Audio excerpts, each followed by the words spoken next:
Hey folks, my name's James. I'm the president of the Edmonton Local. It is April 25th. It's a beautiful day out here today, although winter has not entirely left us behind as of yet. So we'll get to that in a second. Unfortunately, due to the weather, some of our votes for our affiliates were canceled this weekend. We will reschedule them in the near future and make sure you get your opportunity to vote. I just went out to Wetaskiwin yesterday. There was a number of cars in the ditch. There's a FedEx truck that the pup had been blown over on the highway. It's not a good scene, and the weather report seemed to indicate that that would continue throughout the weekend. Still not particularly great out here. I'm just not quite clear on how it is out on the highways. But we were going to reschedule those dates. Fortunately, we have the time to do that. So we can have the option to be safe as well.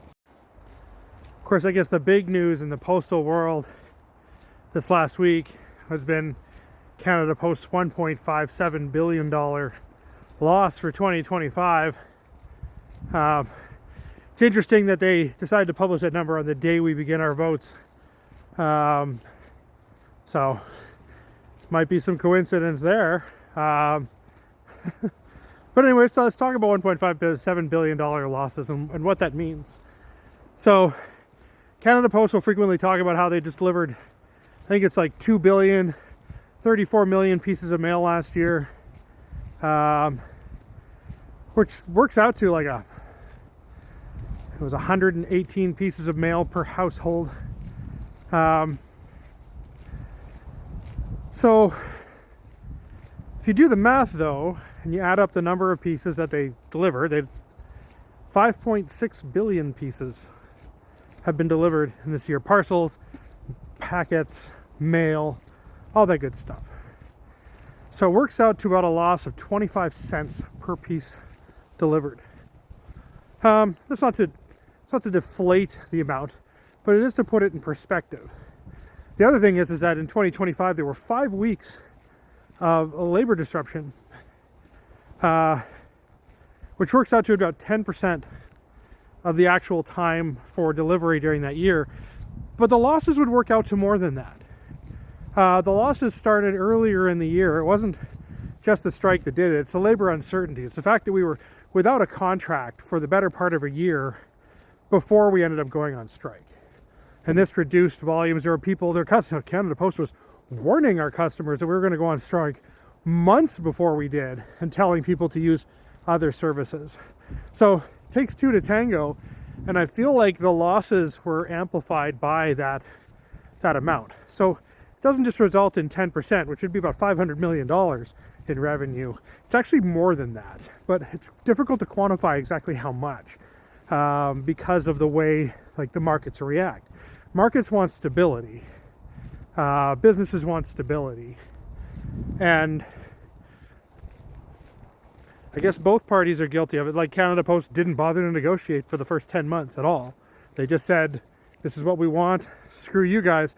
So they're willing to go after the losses. They're willing to take those losses to get what they're looking to get. But right now we're voting on a tentative offer.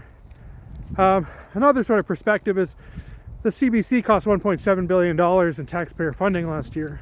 The Toronto Transit Commission cost the taxpayers there something like $1.7 billion. These are huge numbers for you and me.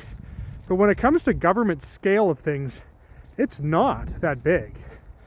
$1.56 billion to serve all Canadians. Like I said, it's 25 cents a piece. I can't remember what the number was per address, but it wasn't very much. And I think that the revenues actually would have been increasing just looking at the losses, because the amount of money that Canada Post lost year over year was about 4.7% of its revenue from last year. But like I said, it's at least 10% of revenue right off the top, because 10% of the time we weren't working. We were on strike. But it's more than that, because like I said, Canada Post was directing its customers to other services for at least 6 months prior to the strike. So it was part of their plan all along. we're still going to get through this. So coming up on May 4th, Stats Canada is releasing its census document.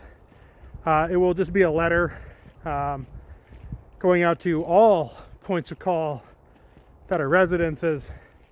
And as usual, they want them all delivered in one day. I remember delivering these myself. The one I remember delivering, I was delivering a route that was about 23 kilometers long, and it was about 40% coverage. For those of you who are not part of the postal world, a letter carrier is paid to walk from one end of the block to the other every day, but based off of the percentage of coverage, is only paid, say in my case, 40% of the time to go to your door, 40% of the time to climb the stairs, that sort of thing. So, 40% coverage is 23 clicks.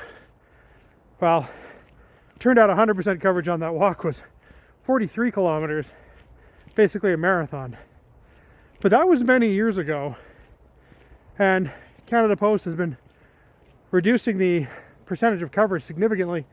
So we have some routes that are 20% coverage. So how is that supposed to work?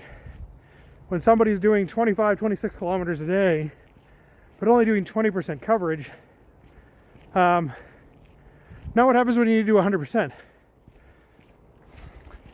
So anyway, I'm not sure how that's going to work out. I talked to our national office about it. They were consulting on the processing of the mail, but they didn't actually talk about the safety element at all. So I have a consultation with city management on Monday to talk about the safety element. One of the things I want to talk about too is a Delton post office, which now has the vehicles required to operate program, which means that they don't have extra vehicles lying around. So I'm not sure if they're going to call in help to make that happen. We'll have to see. But again, the company doesn't want to use 1508. They don't want to use 1704. 1508 is overtime. 1704 is what happens when a route goes uncovered. The amount of overtime in the city of Edmonton is a rounding error when you do the math on the number of hours used. Depending on the decimal place you use, it could vanish without a trace. So we'll have to see how that goes. But again, don't hurt yourself.